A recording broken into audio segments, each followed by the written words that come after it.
आयुष्यामध्ये आपल्याला सर्वांनाच कल्पना आहे की आपल्या सोबत काम करणारे काही आमदार, काही माजी आमदार, ज्यांनी आपल्या राज्यातील त्यांच्या मतदारसंघातील जनतेचं प्रतिनिधित्व केलेलं आहे आणि आपल्या आयुष्यामध्ये हे प्रतिनिधित्व करत असताना जनतेसाठी भरीव कामगिरी सुद्धा केलेली होती. दुर्दैवाने त्यांपैकी काही जण आपल्यातून अचानक निघून गेले आणि म्हणून गेल्या काही दिवसांमध्ये आपल्यातून जे निघून गेले त्यांना श्रद्धांजली वाहण्यासाठी मी इथे उभा आहे. अध्यक्ष महोदय, भारत तुकाराम भालके, त्याच्यानंतर विष्णू सावरा, माजी मंत्री होते ते, त्याच्यानंतर जावेद इक्बाल खान, विनायकराव पुंडलिकराव पाटील, माजी राज्यमंत्री होते, तारासिंह, सरदार तारासिंह, अनंतराव अप्पाराव देवसरकर, नरसिंगराव रामचंद्र घारफडकर, नारायण किसन पाटील, किसनराव माणिकराव खोपडे, सुरेश नामदेव गोरे, डॉक्टर जगन्नाथ सीतारामजी ढोणे यांच्या दुःखद निधनाबद्दल मी शोकप्रस्ताव मांडतो.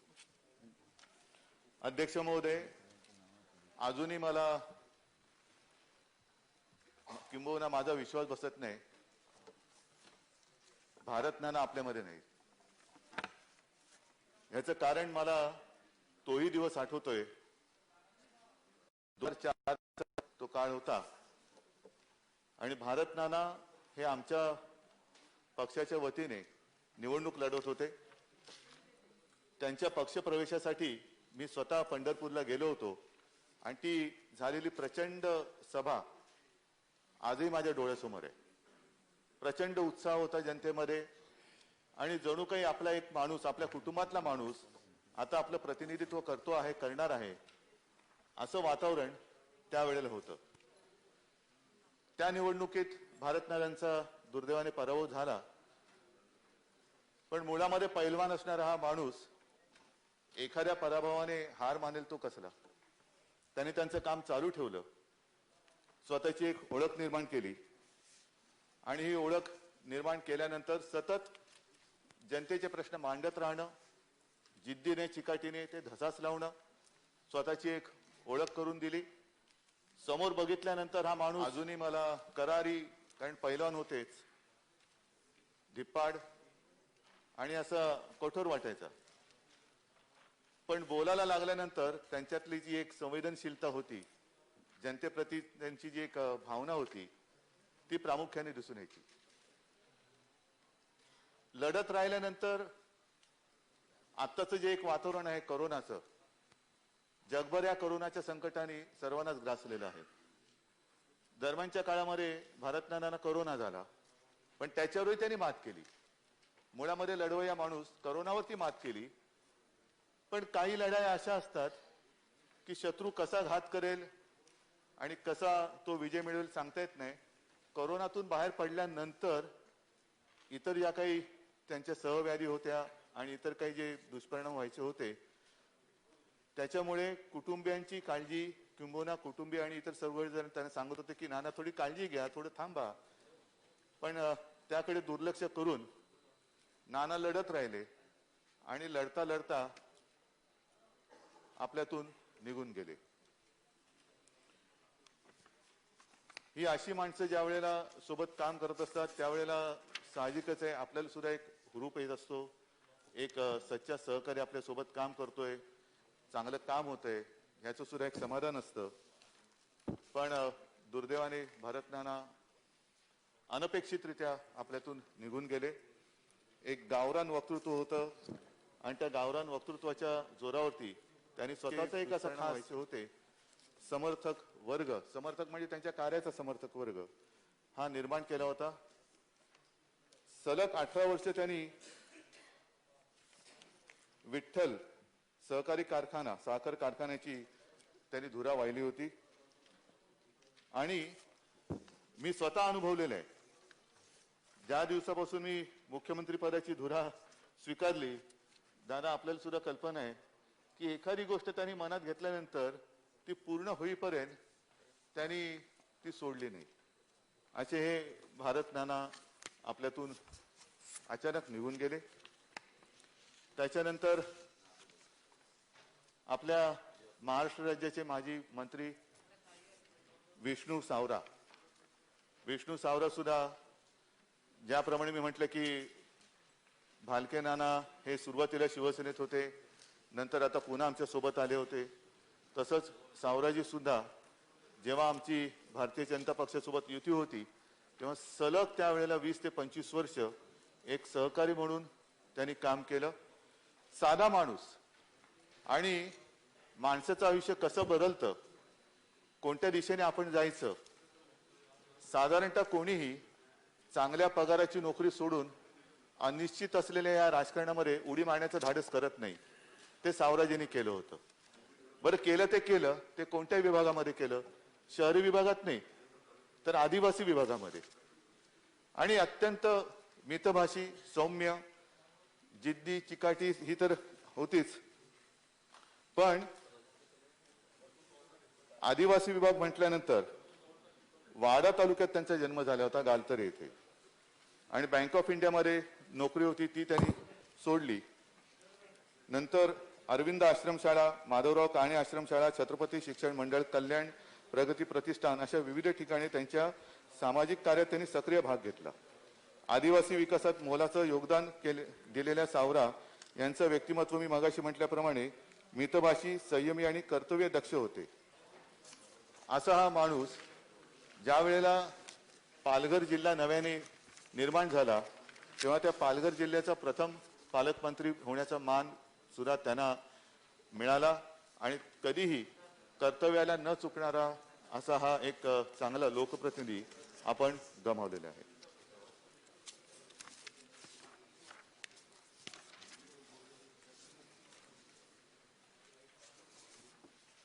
त्याच्यानंतर प्राध्यापक जावेद इक्बाल खान महाराष्ट्राच्या राजकारणाने नेहमीच समाजकारण आणि त्यातही शिक्षण क्षेत्रात काम करणाऱ्या समंजस कार्यकर्ते आणि नेतृत्वाला संधी दिली आहे. आणि त्याचं एक चांगलं उदाहरण म्हणजे जावेद भाईंबद्दल बोलता येईल. इंग्रजीचे प्राध्यापक असलेले खान यांनी आपल्या शिक्षकी पेशाचा पिंड जोपासत समाजकारण करत राजकारणातही पाऊल ठेवले. ते विधिमंडळ झाले आणि मंत्रिपदापर्यंतही पोहोचले. जावेद भाई यांचा जन्म 1 ऑक्टोबर 1943 रोजी उत्तर प्रदेशमधील जौनपूर येथे झाला. त्यांचे शिक्षण MSc BEd पर्यंत झाले होते. शैक्षणिक क्षेत्रातलं सक्रिय नेतृत्व ही त्यांची ओळख होती. प्राध्यापक खान यांनी सन 1968 ते 1985 या काळात मुंबईतील साठे विद्यालय, खालसा महाविद्यालय तसेच महाराष्ट्र कॉलेजमध्ये प्राध्यापक, गणित व सांख्यिकी विभागाचे विभाग प्रमुख, मुंबई विद्यापीठातील बोर्ड ऑफ स्टडीजचे सदस्य म्हणून उत्तम कार्य केले. महाराष्ट्र हज कमिटीचे अध्यक्ष, ओरिएंटल एज्युकेशन सोसायटीचे संस्थापक अध्यक्ष, महाराष्ट्र एज्युकेशन सोसायटीचे चेअरमन, महाराष्ट्र राज्य उर्दू संस्थेचे अध्यक्ष, रेल्वे सिक्युरिटी बोर्डाचे चेअरमन, सेंट्रल हज कमिटीचे अध्यक्ष तसेच सिडकोचे अध्यक्ष म्हणूनही त्यांनी उत्तम कार्य केले होते. प्राध्यापक खान यांनी 1985 व 90 या सलग 2 निवडणुकातून निवडून येऊन मुंबईतील ट्रॉम्बे मतदारसंघाचे विधानसभेत प्रतिनिधित्व केले होते. 1985 ते 1990 या काळात शिक्षण, तंत्रशिक्षण, गृहनिर्माण, राजशिष्टाचार आणि अवकाफ खात्याचे राज्यमंत्री तसेच सन 90 ते 95 या काळात गृहनिर्माण, विशेष सहाय्य, कामगार खात्याचे मंत्री म्हणून काम करताना अल्पसंख्याक समाजातील युवक युवती शिक्षणाच्या माध्यमातून विकासाच्या मुख्य प्रवाहात यावेत याहीसाठी त्यांनी नेटाने काम केलं होतं. माजी मंत्री व माजी विधानसभा सदस्य प्राध्यापक जावेद इक्बाल खान यांचे शनिवार दिनांक 31 ऑक्टोबर 2020 रोजी दुःखद निधन झाले. शिक्षण क्षेत्रातून कारकीर्द सुरू करून समाजकारण आणि राजकारणात आपली ओळख निर्माण करणारा, संस्थापक कामांची उभारणी करणारे ज्येष्ठ नेतृत्व हे आज हरपलेले आहे. कैलासवासी विनायकराव पुंडलिकराव पाटील. महाराष्ट्राची सगळ्याच क्षेत्रातील ओळख वेगळी आहे. सामाजिक, राजकीय आणि सांस्कृतिक क्षेत्रातही काही व्यक्तिमत्वांचा आवर्जून उल्लेख करावा लागतो, तरच मग महाराष्ट्राची त्या क्षेत्रातील ओळख आणखी अधोरेखित होते. राजकारणातून, समाजकारणातून निवृत्ती तशी घेता येत नाही, पण या क्षेत्रात काम करतानाही पुढे जाऊन सांस्कृतिक आणि तेही लेखन, साहित्यिक म्हणून ओळख निर्माण करणाऱ्यात माजी मंत्री विनायकदादा पाटील यांचा समावेश होतो. विनायकदादा वृक्ष राजकारणाच्या प्रदेशातून कला संगीत अशा प्रांतातही आपली ओळख निर्माण करून गेले. विनायकराव पुंडलिकराव पाटील यांचा जन्म 19 ऑगस्ट 1943 रोजी नाशिक जिल्ह्यात निफाड तालुक्यातील कुंदेवाडी येथे झाला. त्यांचे शिक्षण BA पर्यंत झाले होते. सरपंच ते मंत्री असा त्यांचा प्रवास थक्क करणारा राहिला आहे. सहकार क्षेत्रातील त्यांचा दबदबा राहिला. निफाड तालुका पंचायत समितीचे सभापती, नाशिक जिल्हा मध्यवर्ती सहकारी बँकेचे संचालक, नाशिक जिल्हा भूविकास बँकेचे संचालक तसेच यशवंतराव चव्हाण प्रतिष्ठान, महाराष्ट्र साहित्य परिषदेचे सदस्य, महाराष्ट्र राज्य वन विकास महामंडळाचे अध्यक्ष म्हणूनही त्यांनी काम केले होते. सहकार, शिक्षण आणि राजकारण, त्यानंतर पुढे लेखन, साहित्यिक, सांस्कृतिक क्षेत्रातही त्यांनी मुसाफिरी केली. राजकारणातही विनायकदादांची जिंदादिल व्यक्तित्व अशीच ओळख होती. महाराष्ट्राच्या राजकारणात अनेक प्रयोग झाले. त्या प्रयोगात पुलोत सरकारच्या मंत्रिमंडळातही विनायकदादा होते. त्यामुळे विनायकदादांकडे महाराष्ट्राच्या राजकीय, संसदीय अशा कोणकोणत्या गोष्टींची सर्वार्थाने अनुभव संपन्नता असेल याचा आपल्याला अंदाज बांधता येईल.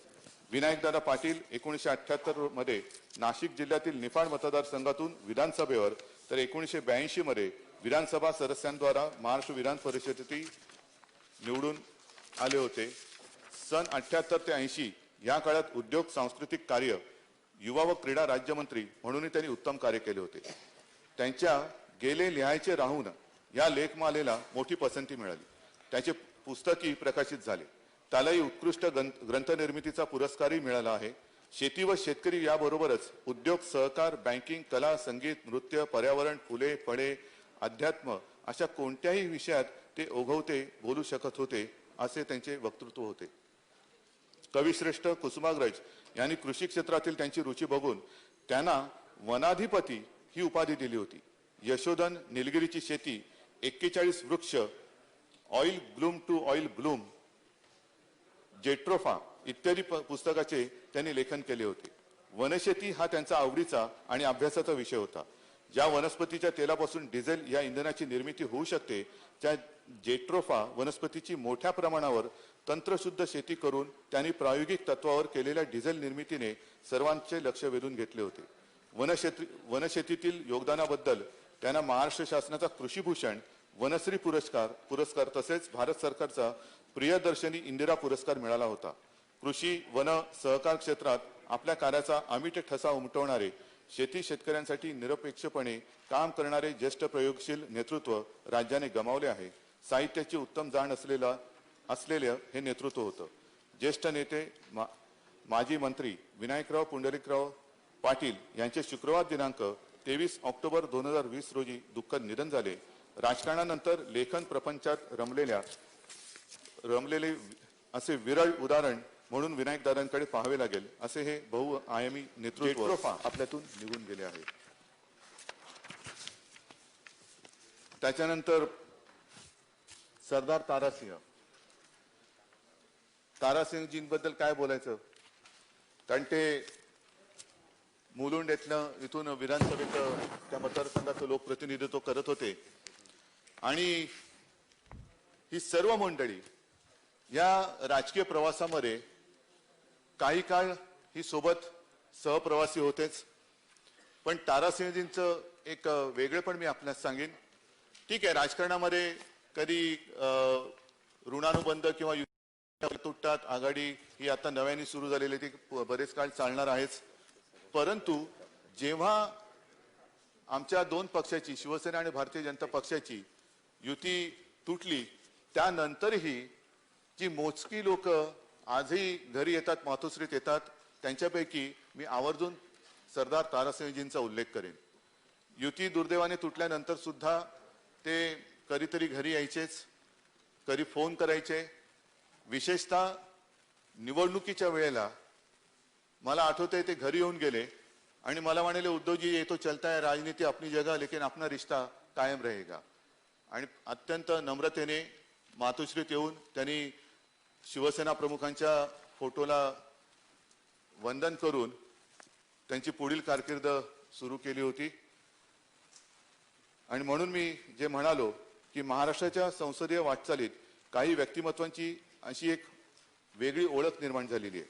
त्यामध्ये सरदार तारासिंह यांचे नाव घ्यावे लागेल.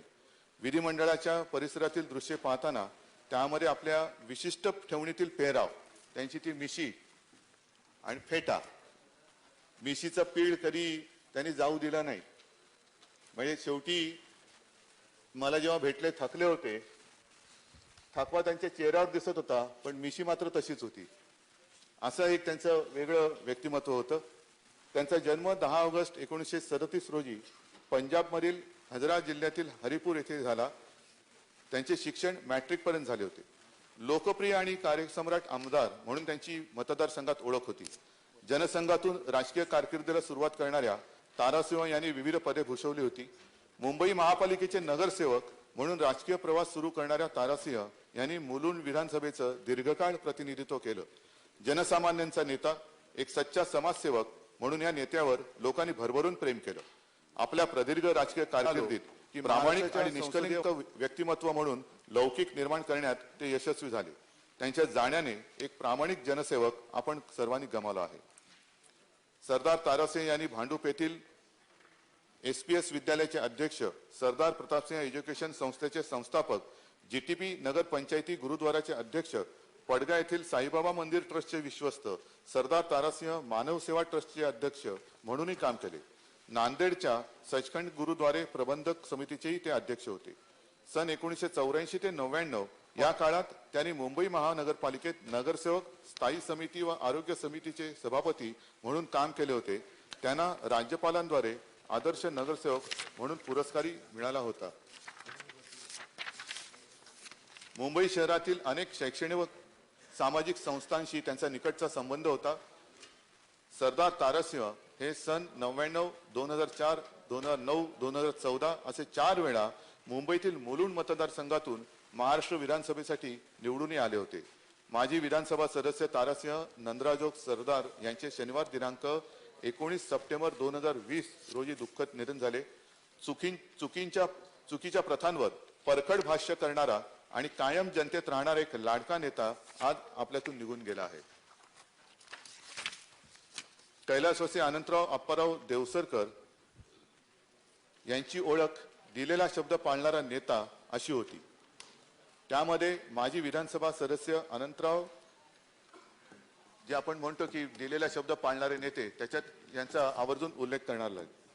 अनंतराव देवसरकर यांचा जन्म 1 जुलै 1936 रोजी यवतमाळ जिल्ह्यातील उमरखेड तालुक्यातील देवसरी येथे झाला. त्यांचे शिक्षण BA LLB पर्यंत झाले होते. उत्कृष्ट प्रशासक, शिस्तप्रिय राजकारणी, एक तत्वज्ञ, शब्दाला जागणारा राजकीय नेता अशा अनेक रूपात राज्यातील जनता त्यांना ओळखते. कुणबी समाज संस्थेच्या शैक्षणिक संकुलाच्या रूपाने त्यांचे शिक्षण क्षेत्रातील काम मैलाचा दगड ठरले असून त्याचा जिल्हाभर विस्तार झालेला आपल्याला पाहायला मिळतो.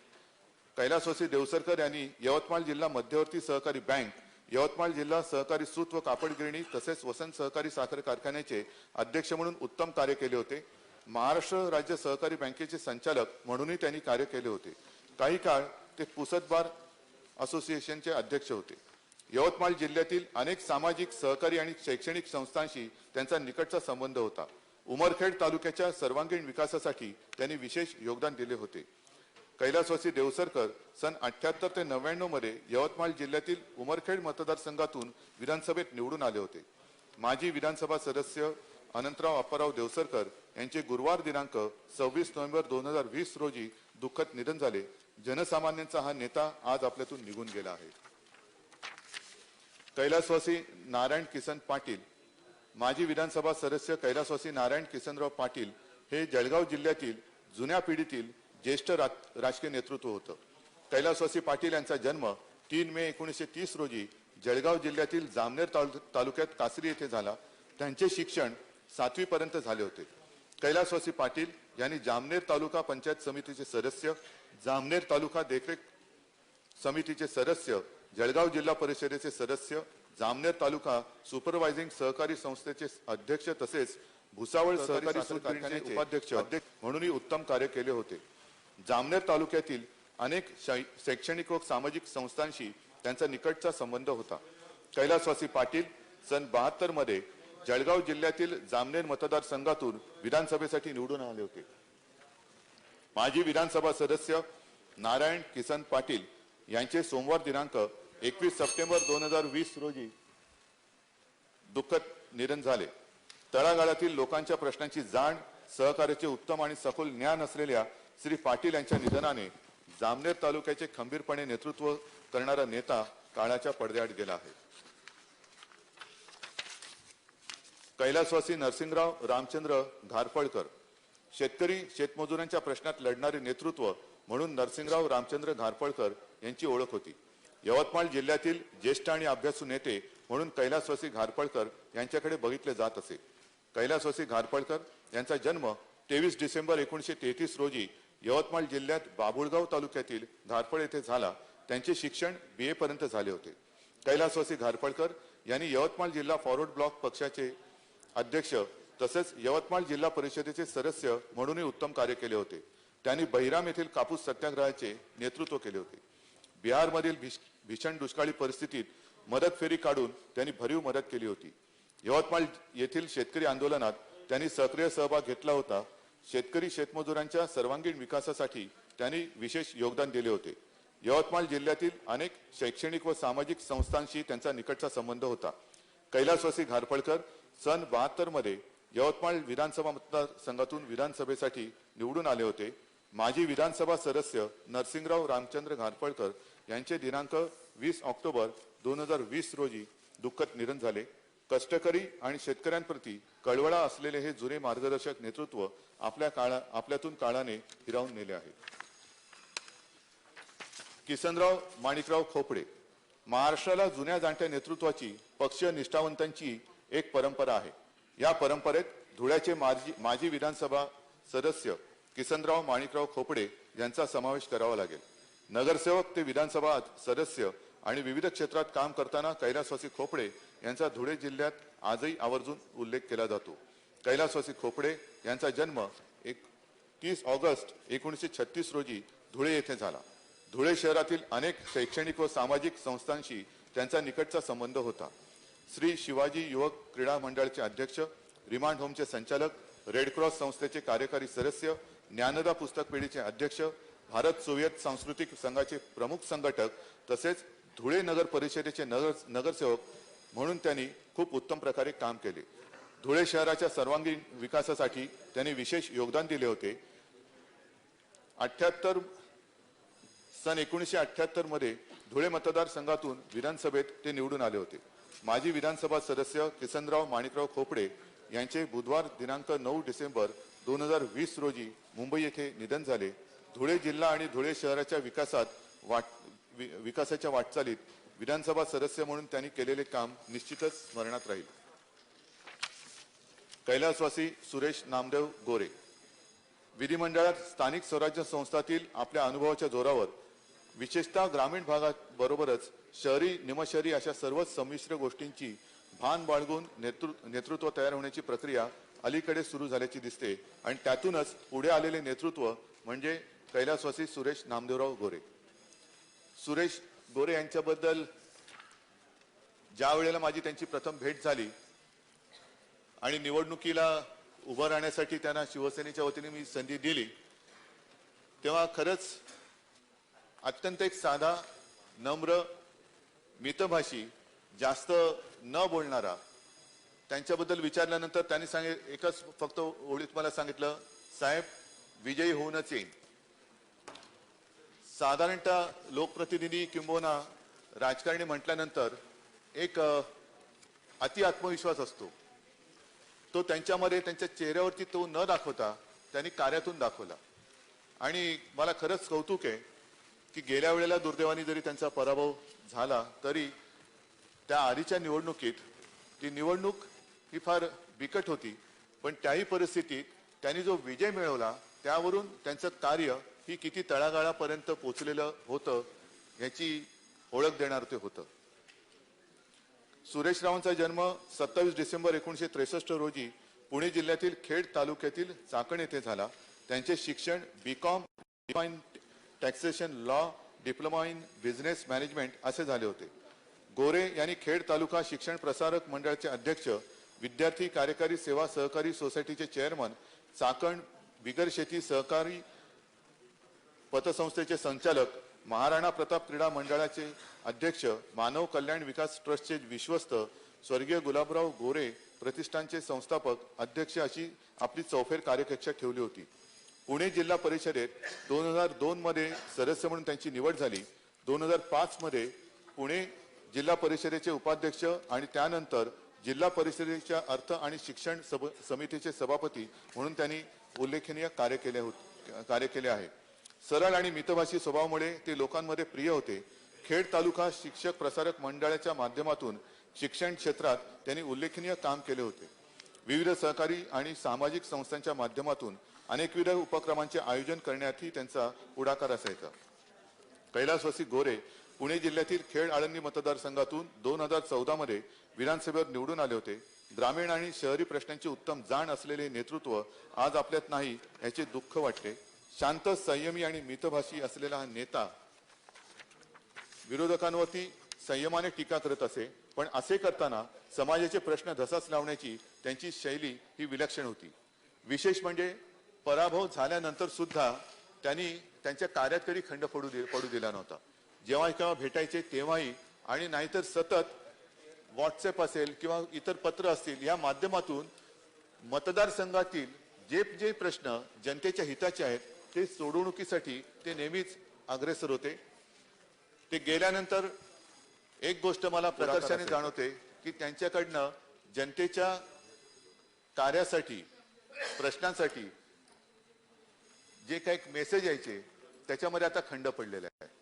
आणि असे हे कैलासवासी सुरेश नामदेवराव गोरे यांचे शनिवार दिनांक 10 ऑक्टोबर 2020 रोजी निधन झाले. एक सर्वांना बरोबर घेऊन आणि सर्वच क्षेत्रात विकासाची दृष्टी घेऊन पुढे जाणारे नेतृत्व हे सुद्धा मी म्हणेन त्यांचे जाणे हे अनपेक्षित होते आणि नक्कीच धक्कादायक होते.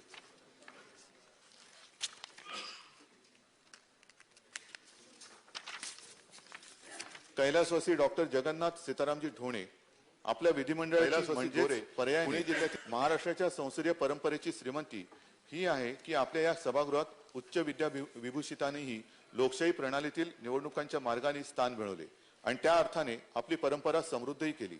त्यामध्ये डॉक्टर जगन्नाथराव ढोणे यांच्यासारख्या उच्च विद्या विभूषित अशा वैद्यकीय क्षेत्रातील ज्येष्ठाचा उल्लेख करता येईल.